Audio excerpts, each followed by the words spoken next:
किसी के मन की बात को जान जाना एक ऐसी शक्ति है जो हर हीलर के अंदर होनी चाहिए, जो होनी ही चाहिए। एक ऐसी सहज विद्या जिसे आपने थोड़ा भी प्रयोग कर लिया तो आप किसी के भी मन के अंदर क्या चल रहा है ये जान पाएंगे। और ना केवल मन की बात अपितु किसी परिस्थिति में क्या चल रही है, इस समय काल में क्या होने वाला है, ये भी आप महसूस कर पाएंगे, जिसे हम इंट्यूशन पावर भी कहते हैं। नमस्ते है जी, धैर्यवान हीलिंग साइंस से मैं हूँ धैर्यवान, आपका अपना हीलिंग मास्टर। चाहे आप एक रेकी हीलर हो, लामा फेरा हीलर हो, एंजल हीलर हो, या टैरो कार्ड रीडर हो, या वास्तु कंसल्टेंट हो, रेकी वास्तु के ज्ञाता हो, चाहे कोई भी विधा के ज्ञाता हो, आपके भीतर जो सबसे जरूरी शक्ति होनी चाहिए वह शक्ति है जान जाने की शक्ति, आभास करने की शक्ति, जिसे हम इंग्लिश में कहते हैं इंट्यूशन पावर। इंट्यूशन पावर परिस्थितियों में, आने वाले समय में क्या हो सकता है, अभी किसी के भीतर क्या चल रहा है, अभी क्या हो सकता है, आगे जाकर क्या नहीं होना चाहिए, क्या होने वाला है, उसके लिए अभी क्या करना चाहिए, ये सारी शक्तियाँ होती है जिसे हम पूर्वाभास, प्रिकॉग्निशन या इंट्यूशन पावर कहते हैं, जो कि हम हीलर्स में धीरे धीरे साधना से डेवलप हो ही जाती है, हमारे अंदर वो पैदा हो ही जाती है। यदि हम तन मन और आत्मा से किसी विधा का अभ्यास कर रहे होते हैं तो ये जानकारी हमारे भीतर ब्रह्मांड से आनी शुरू हो जाती है, जिसे हम आकाशिक रिकॉर्ड भी कहते हैं। लेकिन ये शक्ति अगर इतनी ही ज़रूरी है तो हम इतना लंबा इंतज़ार क्यों किया जाए कि धीरे धीरे साधना के साथ वो आए। जी हाँ, पुराने गुरुओं ने यही बनाया था कि धीरे धीरे साधना के साथ वो चीज़ें आनी चाहिए। वो समय काल अलग था, 3 पीढ़ियों पहले की बात है।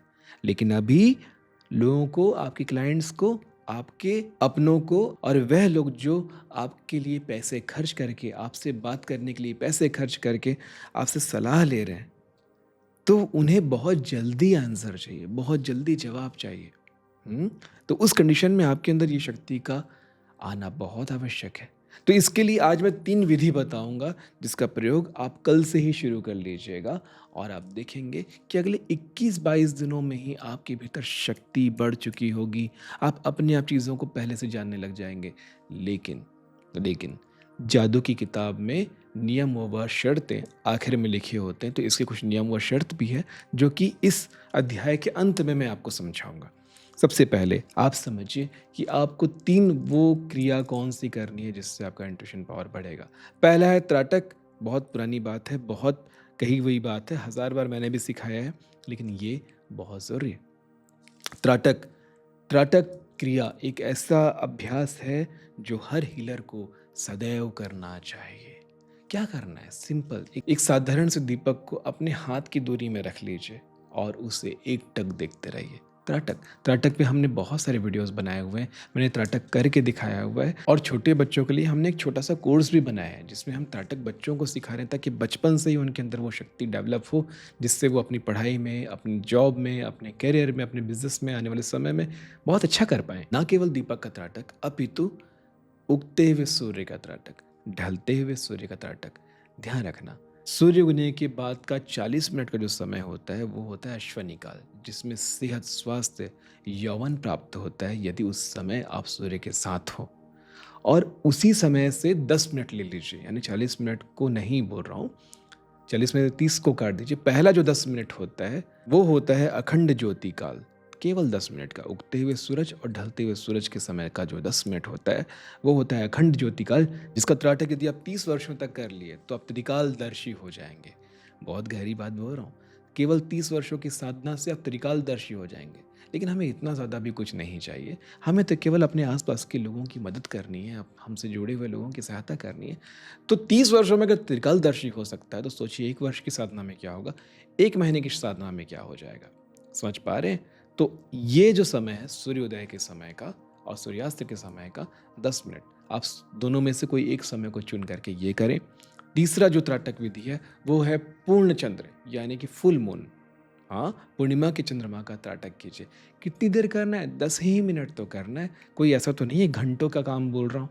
कंसिस्टेंसी, रोज 10 मिनट करने से कंपाउंडिंग होती है और वो शक्ति प्राप्त होती है आपको। दूसरी विधि, हमेशा अपने आज्ञा चक्र को अपने ध्यान में रखें। आप चाहे तो उसमें चंदन का तिलक लगाएं, चाहे तो जल छू करके जल को लगाएं, चाहे तो 3 उंगली डुबाकर भभूत मल लें।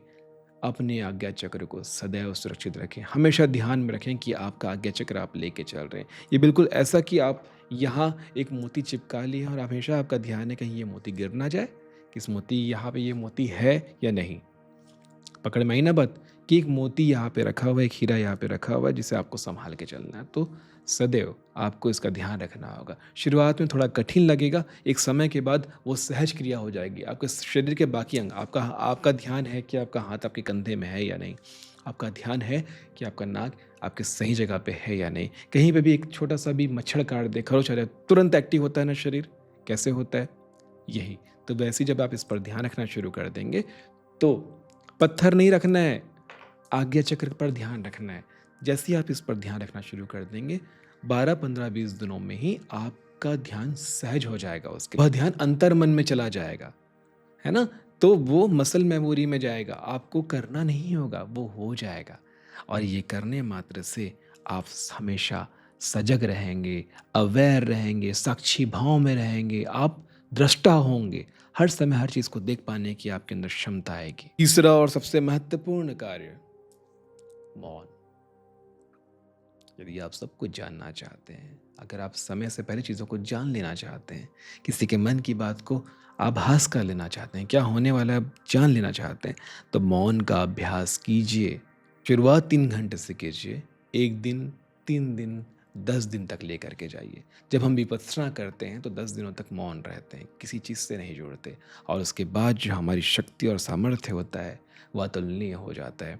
आज के समय में जब हम जैसे हीलर्स से कोई सलाह लेता है, जब मुझसे कोई सलाह लेता है, तो कॉल के पहले 10-15 मिनट में ही इतनी कुछ बातें उन्हें महसूस हो जाती है बात करते करते, कि वो उतने में ही तृप्त हो जाता है। उसके बाद केवल उससे अपने दिल की बात हल्की करनी होती है। तो ये शक्ति कैसे आएगी?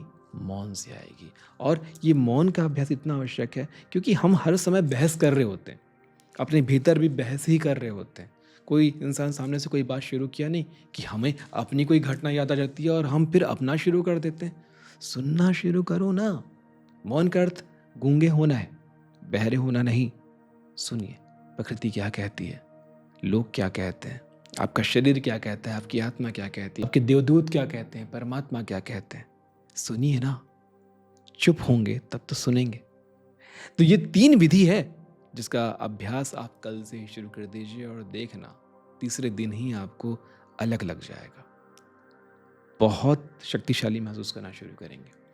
इसे 21 दिन अभ्यास कीजिए, आप जान जाएंगे कि ये क्या दे गया आपको।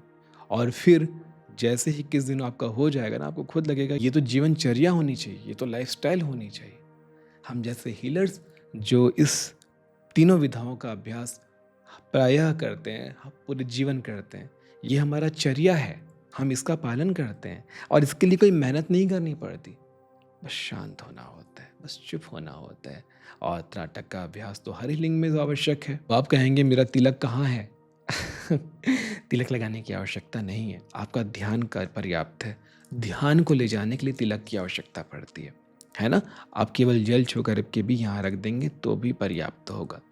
ठीक है जी, चलिए शुरू कीजिए। और जब भी आपकी ये शक्ति जागृत हो जाए, मुझे कमेंट में बताना कि मेरी शक्ति जागृत हो गई। बताइएगा ज़रूर। अच्छा लगता है जब मुझे पता चलता है कि मेरी सिखाई हुई विद्या आपके काम आ रही है। ठीक है जी, आशा करता हूँ ये अध्याय भी आपको बहुत अच्छे से समझ में आया होगा। मिलते हैं आने वाले अध्यायों में, तब तक के लिए नमस्ते है जी।